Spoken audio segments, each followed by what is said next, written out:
Good morning, everyone. We'd like to welcome you all to this birthday celebration for Yogananda.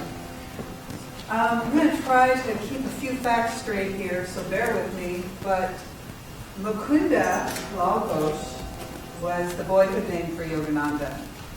And Mukunda was a name given to him. It's an endearing name to the Bengali tradition for second oldest brother, given to him by his brother Sananda Lal Ghosh, his younger brother. And then Yogananda was given to Mukunda when he took his vows in the monastic order. As he became Yogananda.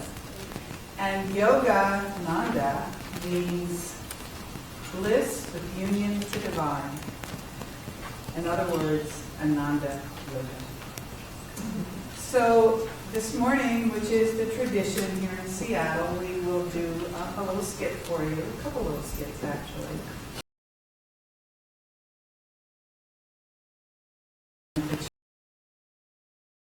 Who every year have been so gracious to help us with these skits and to bring the flavor of India into our little temple here. So the skits are very short and sweet, and they will be taken from the life of Meshta, which when Yogananda, as many of you know, the book Meshta, they will be taken. The stories are told actually from the eyes of Sananda Lal Ghosh, even though we use Meshta himself as the narrator. But just keep in mind that they were endearingly written down by Sananda Lal Ghosh, the younger brother. So, thank you all. Enjoy.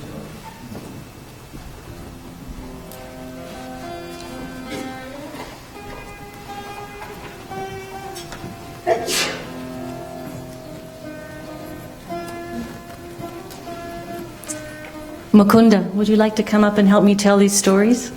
Sure.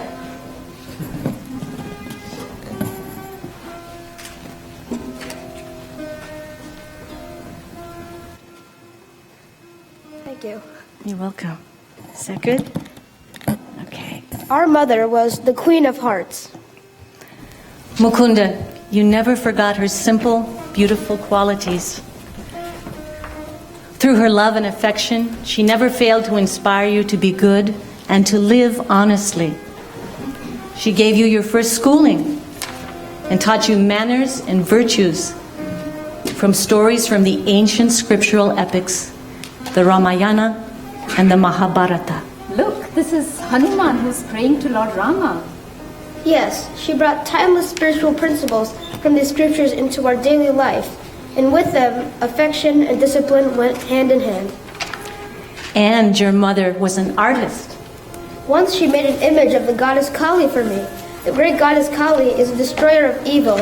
She is also known as someone who bestows moksha or liberation. One day, Mother was so involved in creating her statue that she didn't feel my brother Sananda's presence when he came up to her. Mother, what are you doing? Mother scolded him patiently. I'm making this statue of Mother Kali for Mukunda, who is so persistent in asking for it. Now sit quietly and watch.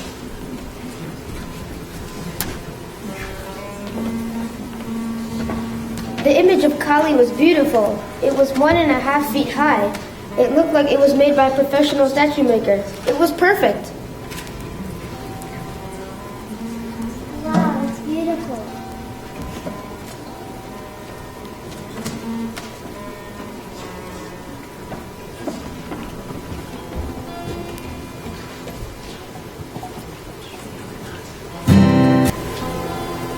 Mukunda's mother held an open hand toward the needy. Father was also kindly disposed, but his respect for law and order extended to the budget. One fortnight, Mother spent in feeding the poor more than Father's monthly income. All I ask, please, is to keep your charities within a reasonable limit. Even a gentle rebuke from her husband was grievous to Mother. She ordered a hackney carriage, not hinting to the children of any disagreement. Goodbye. I'm going away to my mother's home. Ancient ultimatum. The children broke into astounded lamentations. Mother, please don't go. Arrived opportunely.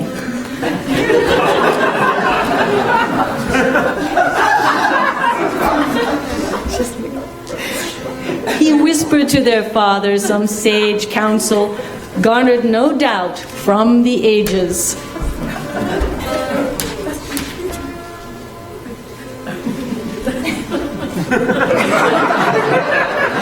After their father had made a few conciliatory remarks, their mother happily dismissed the cab.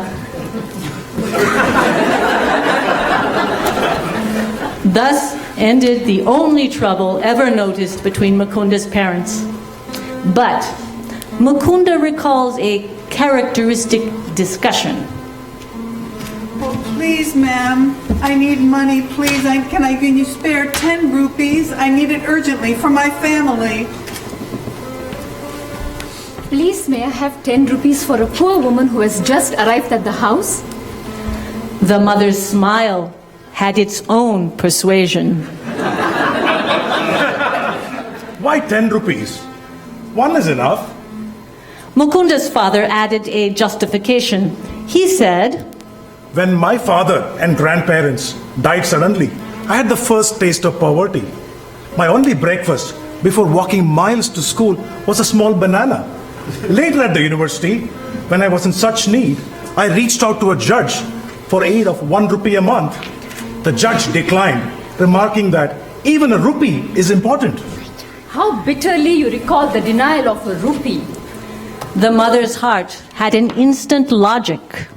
Do you want this woman to painfully remember your denial of the 10 rupees which she needs so urgently? You win.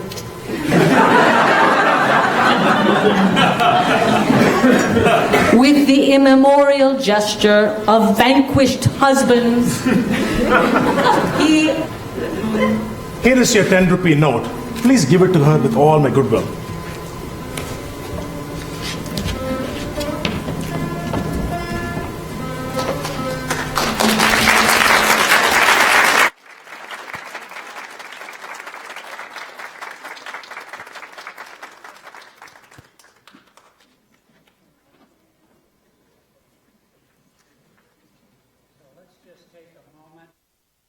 Moment of silence.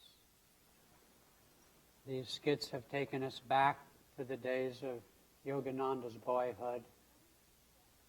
So let's close our eyes.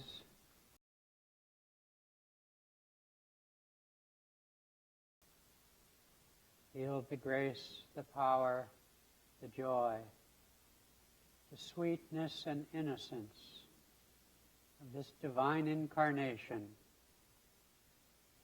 who has guided and changed the lives now of millions of people. He is a living spirit.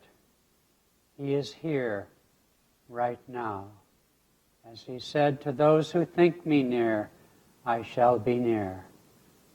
Let's be still for just a moment and feel his living presence.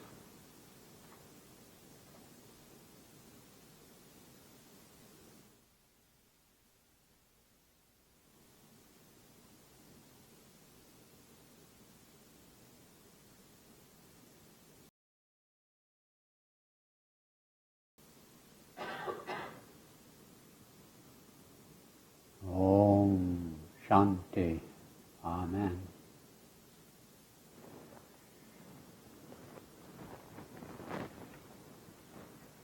Well, happy birthday, everyone. Just delighted when I walked in this morning and saw that our very own Justin Lee got us to go fishing for the spiritual eye in 3 dimensions. You can't turn any direction without seeing it. This is fabulous. Well, you know, actually, just to finish that thought, it reminds me of when Yogananda was first in this country. He tried to make these teachings and principles better known and more accessible to people.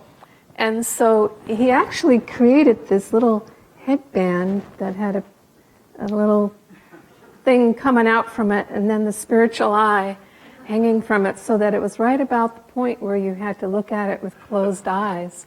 And that was a little, aid to your meditation practice to make it more real. So it's not that far-fetched. Anyway, he lived, Yogananda did, in his ashram in Southern California. There's a story that he tells about going on a train one day, and I imagine he must have been coming home to Los Angeles, because he said it took several hours. And while he was on this train, there was a man sitting directly across from him. It was just the two of them. And this man was a famous Hollywood actor. But he was really annoyed with this strange-looking Hindu guy sitting across from him. And, this is Los Angeles in the 40s, probably 30s or 40s. And there weren't that many Indians in this country yet. And he even was wearing an orange robe and had long flowing hair.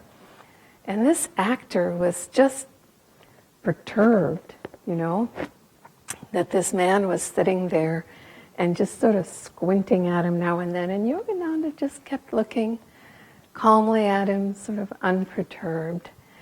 And then finally, Yogananda said, "Isn't there something you can do about that expression on your face?" And the man got angry, and he said, "I can make any expression on my face that I want," And Yogananda said, "But it's so, unhappy. It's so sad." And the man started to get up and leave, and Yogananda said, "Sit down," sort of like a parent. He said, "Sit down for a minute. I want to talk to you." He said, "It was just really an accident that you were born in America and became an actor in Hollywood, and I was born in India." He said, "Because at the end of our lives, we're going to shed these names and personalities and bodies, and we will leave here as children of God. We're all just children of God." And the man said, I know that, And Yogananda said, "Well, what you may not know is that everybody in the world is a little bit crazy." He said, and the guy just sort of started to smile a little at that point, but he didn't want to acknowledge that he was crazy. And Yogananda said, "The thing is that we don't know we're crazy because we gather together with people who are just like us and have the same craziness that we do. And then we don't know we're crazy. And so you have a really lucky moment here, because every once in a while we get to meet up with somebody with another kind of craziness. And then we see how crazy we are, and that it's a different kind of craziness." And at that point, the guy just started laughing. He was enjoying the conversation. Yogananda said they went on and talked for a couple of hours. And at some point in there, Yogananda said to him, "I'll tell you what." He said, "If you can convince me that your life as a Hollywood actor will bring me happiness, is the better life to bring me happiness, I will become an actor." He said, "But if I can convince you that my God craziness is a better life, then you have to follow God." And the man took the wager, and Yogananda ended the story by saying, "And I did not become an actor."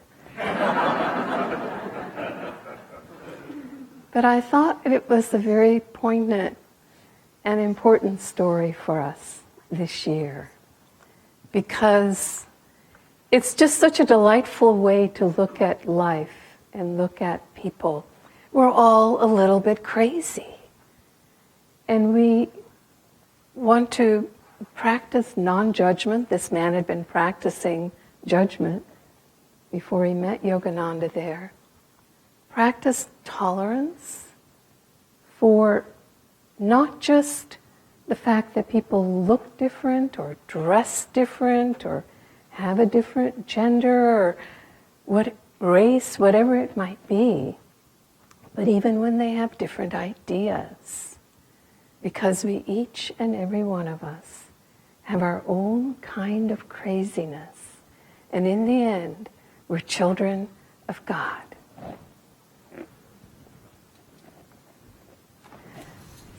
So